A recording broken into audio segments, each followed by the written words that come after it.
오늘 우리에게 주신 말씀은 믿음의 이야기입니다. 그리고 그 믿음을 배척하는 세상의 이야기입니다. 오늘 예수님은 마태의 집에서 식사를 하고 계십니다. 그런데 한 관리가 예수님을 찾아옵니다. 이 관리의 딸은 죽었습니다. 이상하지 않으십니까? 분명히 내가 아는 이 이야기는 이 관리의 딸이 죽은 게 아니라 죽어가는 거였던 것 같은데 오늘 말씀 18절은 내 딸이 방금 죽었사오나 라고 말하고 있습니다. 왜 이럴까요? 예수님의 말씀과 행동에는 한 가지 의미만 담겨 있지 않은 경우가 많습니다. 복음서를 기록했던 제자들은 예수님의 말씀에 각각의 다른 포인트를 잡아서 기록하고 있습니다. 오늘 마태는 이 이야기의 다른 부분들을 다 덜어냅니다. 예수님께 와서 절했던 이 사람은 오늘 우리가 읽은 말씀에서는 한 관리다라고 기록되어 있습니다. 하지만 우리는 이 사람의 직업이 회당장이며 이름은 야이로라는 것을 어디에선가 들어서 알고 있습니다. 마태는 다른 부분도 과감하게 덜어냅니다. 예수님이 이 회당장의 집에 가는 길에 등장하는 수많은 무리들, 그리고 그들 때문에 시간이 지체되면서 등장하게 되는 이 아버지의 애타는 심정, 서두르자고, 지금 그 사람으로 시간을 지체할 때가 아니라고, 먼저 가자고 말하고 싶지만 차마 말하지 못하는 그 발을 동동 구르는 그 마음, 그리고 예수님께 나아왔던 혈루증 걸린 여인의 속사정, 누가 나의 옷에 손을 대었는가 물으시는 예수님, 당신의 딸이 이제 죽었으니 그분을 그만 괴롭게 하라고 전하는 사람들의 모습, 누가복음 여기에 더해서 아이의 나이까지 구체적으로 기록합니다. 거기에 의미가 있기 때문입니다. 그러나 여기 마태에서는 방금 말씀드렸던 이 모든 것들을 다 덜어냅니다. 다 덜어내면서 그가 확실하게 보게 만들고 싶은 것 한 가지를 강조합니다. 그것은 믿음입니다. 우리도 오늘 그 믿음을 보게 되기 원합니다. 그 믿음이 나의 믿음이 되기를 원합니다. 그렇게 되시기를 축원합니다. 이 관리는 아마도 구약 성경에 대해서 잘 알고 있었을 것입니다. 열왕기상 17장과 열왕기하 4장에는 죽은 아이가 다시 살아나는 이야기가 등장합니다. 열왕기상에서는 엘리야가 사르밧 과부의 아들을 살립니다. 열왕기하에서는 엘리사가 수넴 여인의 아들을 살립니다. 이 이야기를 알고 있던 이 관리 아버지는 믿었습니다. 엘리야가 살렸고 엘리사가 살린 것처럼 이분이시라면 나의 딸을 살리실 수 있을 것이다. 이분께 가면 나의 딸은 산다. 그래서 그 믿음을 가지고 예수님께 나아옵니다. 이 사람은 회당장, 시나고그를 맡은 사람이었습니다. 그렇다면 그 마을에서 5손가락 안에 꼽히는 지역 유지였습니다. 회당장이라는 자리는 단순히 돈이 많다고 해서 갈 수 있는 자리가 아니었습니다. 성경을 알고 그 말씀에 걸맞은 삶을 살아야 갈 수 있는 자리였습니다. 그런 사람이 지금 세리의 집에 들어왔습니다. 일반적으로 일어날 수 없는 일입니다. 들어가서 세리, 죄인 중에 죄인이라 불리는 세리의 집에서 밥을 먹고 있는 예수님 앞에 섭니다. 그리고 그 앞에서 엎드려 절합니다. 이때 사용된 단어가 헬라어로 프로스크네요. 우리가 지난번에 보았던 그 단어입니다. 마태복음 2장 2절에서 동방박사들이 경배하러 왔노라 라고 할 때 사용되었던 그 단어입니다. 이 아버지는 지금 세리의 집에서 죄인들과 함께 금식 대신 식사를 하고 계셨던 예수님께 예배드린 것입니다. 예수님은 식사를 중단하시고 일어나십니다. 예수님이 자리에서 일어나신 것처럼 그의 딸도 일어날 것입니다. 이 관리는 믿음 하나 붙잡고 예수님 앞에 엎드렸습니다. 그가 가지고 있던 사회적 지위, 체면, 남들의 시선, 이런 모든 것들은 그의 믿음보다 중요하지 않았습니다.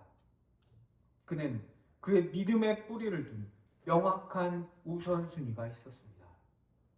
그 무엇도 그의 우선순위를 뒤집을 수 없었습니다. 그는 그 믿음대로 와서 엎드려 절했습니다. 주님을 찾았습니다. 예배드리고 주님을 찾았을 때 주님은 이 사람을 위해 일어나셨습니다. 일으키기 위해서 일어나셨습니다. 이 기적이 우리에게 있기를 축원합니다. 우리의 믿음을 보시고 우리의 주님 일어나시게 되는 그런 믿음이 우리에게 있기를 축원합니다. 우리를 위해서 주님께서 일어나셨을 때 우리도 일어날 것입니다. 우리를 괴롭게 하는 모든 것들로부터 진정 자유하게 될 것입니다. 오늘 이 딸처럼 그것이 심지어 죽음일지라도 예수님 일어나시면 우리도 따라서 일어나게 될 줄을 믿습니다. 일어나서 살리러 가시는 예수님께 한 사람이 더 등장합니다. 12해 동안이나 혈루증으로 고생하던 여인입니다. 고생스럽지 않은 질병이 없겠지만 이 병은 더욱더 고통스러운 병이었습니다. 몸에서 계속 피가 유출됩니다. 혈색이 창백해지고 빈혈을 달고 삽니다. 기록들을 뒤져보면 고대 이스라엘 사람들은 미역이 먹는 것인지 몰랐습니다. 그래서 안 먹었습니다. 오죽하면 미역을 부르는 영어 단어가 없어서 바다 잡초, seaweed라고 썼습니다. 그런데 아시는 것처럼 미역을 먹어야 피가 좀 돕니다. 그래서 아이를 낳고 미역을 보기만 해도 지겨울 정도로 미역국을 먹지 않습니까? 이 여인은 피가 계속 나가는데 보충할 방법이 별로 없었습니다. 붉은 고기 같은 걸 먹어야 되는데 요즘도 비싼 고기는 그 당시에도 비쌌고 구하기 힘들었습니다. 병을 고쳐보겠다고 돈은 썼지만 차돈은 하나도 없었습니다.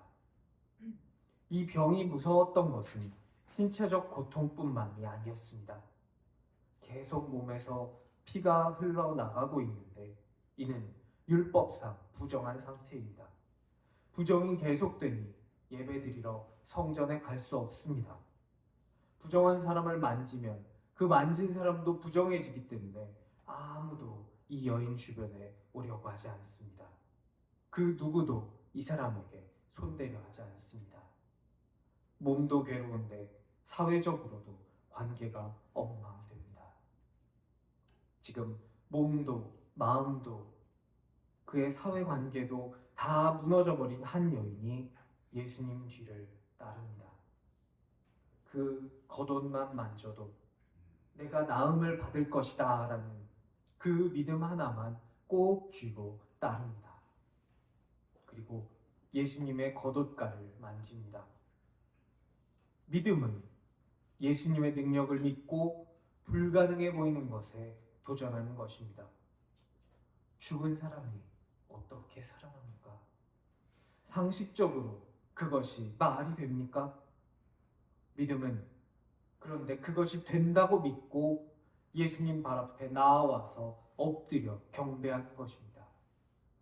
의사들이 고치지 못한 질병에 12년 동안이나 고통받던 여인이 손을 얹어서 축복 기도해 주시는 것도 아니고 말씀으로 치유를 선포해 주시는 것이 아니어도 그분이 입고 계신 겉옷 자락만 내가 한 번만 만져봐도 구원을 받을 것이다 라고 믿는 것입니다. 약을 먹는 것도 아니고 침을 맞는 것도 아니고 수술을 하는 것도 아닌데 겉옷만 만져도 낫겠다. 모두가 비웃을 그 방법을 믿는 것입니다. 백부장처럼 예수님 직접 오시지 않아도 말씀만 하셔도 다 이루어질 것이다 라고 믿는 것입니다. 그것이 믿음입니다. 세상 모두가 말이 안 된다고, 그것은 아니라고, 노라고 말해도 주님 한 분 예스 하시면 예스라고 믿고 예수님 따라 나아가는 것입니다. 이런 믿음이 저와 여러분에게 있기를 기도합니다. 21절과 22절에서 예수님은 이 여인에게 구원을 선포하십니다. 짧은 2절의 말씀에 구원이 3번이나 등장합니다. 우리는 구원이라고 번역되어 있지만 영어 성경을 찾아보면 get well, 낫는 것이라고 번역되어 있습니다. 하지만 헬라어 단어는 같습니다. 소조. 이 단어는 1차적으로는 질병의 치유를 말합니다. 하지만 마태복음 1장 21절 아들을 낳으리니 이름을 예수라 하라. 이는 그가 자기 백성을 그들의 죄에서 구원할 자이심이라 하니라. 에서처럼 구원을 말합니다. 이 여인은 육체적으로 치유받았을 뿐만 아니라 영적으로도 구원받은 것입니다. 그가 꼭 쥐고 따랐던 그 믿음이 그를 구원으로 인도한 것입니다. 죽음마저도 정복하신 예수님, 그분을 향한 진실하고 간절한 믿음은 우리도 이 여인처럼 구원으로 인도할 것을 믿습니다. 예수님께서 관리의 집에 도착하셨습니다. 거기에는 유대인들의 장례 예법에 따라 피리 부는 자와 곡하는 자들이 있었습니다. 이들은 같은 시간과 같은 공간에 있지만 심지어 이 딸을 위해 예수님께 엎드려 절한 그 아버지와 똑같이 예수님을 보고 있지만 그들은 예수님을 믿지 못했습니다. 예수님께서는 죽음을 비웃으십니다. 그 소녀가 곧 일어날 것을 알고 계십니다. 예수님을 모셔간 아버지는 예수님이 나의 딸을 살리실 것을 믿고 있습니다. 하지만 장례식에 와 있는 무리들은 예수님을 비웃고 있습니다. 같이 서 있는데, 같은 시간에 같은 대상을 보고 있는데 사람들의 태도는 이처럼 제각기 다 다릅니다. 이것이 바로 오늘날 우리가 사는 세상입니다. 오늘 말씀은 한 관리와 혈루증 걸린 여인의 이야기를 통해서 우리에게 이것이 믿음이다 라는 것을 말합니다. 그리고 장례식장에 온 무리와 마태의 집에 등장한 요한의 제자들의 이야기를 통해서 이 믿음을 드러내는 사람들에게 세상은 이렇게 할 것이다 라고 말씀하고 있습니다. 하나님의 나라란 무엇입니까? 복음을 아는 우리에게는 마태복음의 1장에 나오는 족보 이야기부터 하나님의 나라가 떠오릅니다. 이방인도 유대인도 남자도 여자도 죄인도 의인도 다 포함되는 것이 하나님의 나라다. 하지만 당시 사람들은 우리가 가지고 있는 이 성경을 손에 가지고 있지 못했습니다. 그들이 파악하는 예수님이 말씀하신 하나님의 나라는 들려오는 예수님의 이야기, 예수님을 따르는 무리를 통해서 보이는 것들이었습니다. 그들에게 가장 먼저 보이는 것은 무엇이었을까요? 새로운 이스라엘 12지파를 상징하는 12제자입니다. 그 중에 한 제자가 지난주에 부르심을 받았습니다. 9장에 등장하는 마태입니다. 오늘 이야기는 마태의 집에서 식사하고 계신 장면에서 시작됩니다. 당시의 일반적인 기준으로 보았을 때 가장 뽑아서는 안 될 사람을 예수님께서 제자로 뽑으셨습니다. 지원 서류에 직업, 세일이 써 있으면 서류 탈락시켰어야 되는 사람이 세일이었습니다. 그런데 그 죄인을 예수님께서 부르십니다. 경건하다는 사람들이 다 금식하는 와중에 그 세리의 집에서 다른 세리와 죄인들과 함께 식사를 하고 계셨습니다. 병든 자를 부르러 오셨기 때문입니다. 병든 자를 불러서 하나님 나라의 백성으로 삼기 원했기 때문입니다. 다른 사람들의 눈에는 이것이 이질적으로 보일 수밖에 없습니다. 하나님 나라인데 죄인 중에 제일 더러운 죄인이 세리가 들어간다니 이게 말이 됩니까? 라고 생각할 수밖에 없습니다. 이것이 얼마나 이질적이었느냐 하면 오늘 말씀 14절에서 요한의 제자가 바리새인과 자신을 같은 묶음에 놓기 시작합니다. 이 둘은 절대로 같은 묶음에 놓을 수 없는 사람들입니다. 이 둘을 한데 묶는 것이 이렇게 이질적일 수가 없을 정도로 이질적인 묶음입니다. 그런데 당시 사람들의 생각을 뛰어넘는 더 이질적인 것, 새로운 하나님 나라 백성의 세리와 죄인들이 들어가 있는 것을 본 상황에서 요한의 제자와 바리새인들이 함께 묶여 있는 것은 더 이상 그렇게 크게 이질적이지도 충격적이지도 않게 되었습니다. 오늘 이야기는 우리에게 믿음을 말합니다. 믿음을 가지고 사는 것은 무엇입니까? 예수님이 보여주신 새로운 질서인 하나님의 나라와 하나님의 권세와 하나님의 영광을 따르는 것입니다. 그렇게 사는 것입니다. 성경은 오늘 우리에게 말씀하고 있습니다. 너희가 그 새로운 질서를 따르면서 살 때 세상은 그런 너희를 반기지만은 않을 것이다. 요한의 제자와 바리새인을 묶어버리는 조합이 등장하면서까지 너희를 반기지 않을 것이다. 새 포도주요, 새 옷감인 나와 같은 너희를 세상은 반기지 않을 것이다.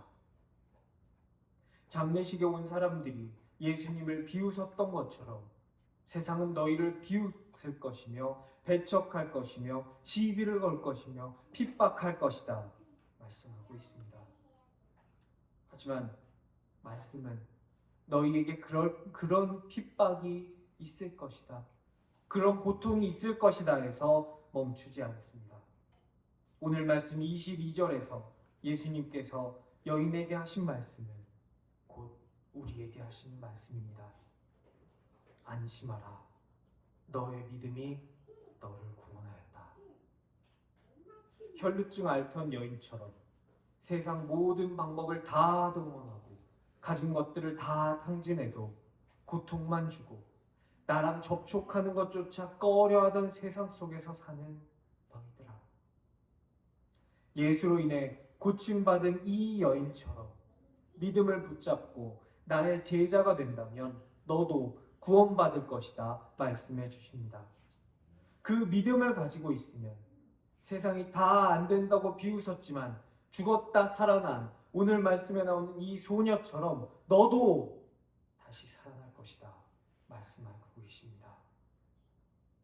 예수님은 이 말씀을 하실 때 그냥 하지 않으셨습니다. 마태복음 8장 2절에서 중풍병자를 고치시면서 예수님은 말씀하셨습니다. 작은 자야, 안심하라. 9장 22절에서 여인을 고치시면서 예수님은 말씀하셨습니다. 딸아, 안심하라. 예수님이 사용하신 말씀을 원문으로 살펴보면 절대로 형식적이고 딱딱한 말이 아니었습니다. 친근감과 사랑을 담아서 내 아이야, 내 딸아, 안심하거라 말씀하십니다. 믿음으로 인해서 배척받고 비웃음받는 제자들에게 예수님께서는 이렇게 말씀해 주실 것입니다. 내 아이야, 내 딸아, 안심하거라. 아버지가 아이를 부르시는 것처럼, 그들의 제자를 부르신 것처럼 우리도 이렇게 안심시켜 줄 것입니다. 험한 세상에서 예수님을 믿는다는 이유만으로 세상이 우리를 반기지 않을 때 오늘 우리에게 주신 이 말씀을 기억할 수 있는 우리가 되기를 소망합니다. 아버지는 나와 함께 계십니다. 오늘 이 믿음이 나의 믿음이 되고 오늘 이 구원이 나의 구원이 되고 오늘 내 아이야, 내 딸아, 안심하라 말씀하시는 우리 하나님 아버지의 위로가 우리의 위로가 될 수 있기를 간절히 축원합니다.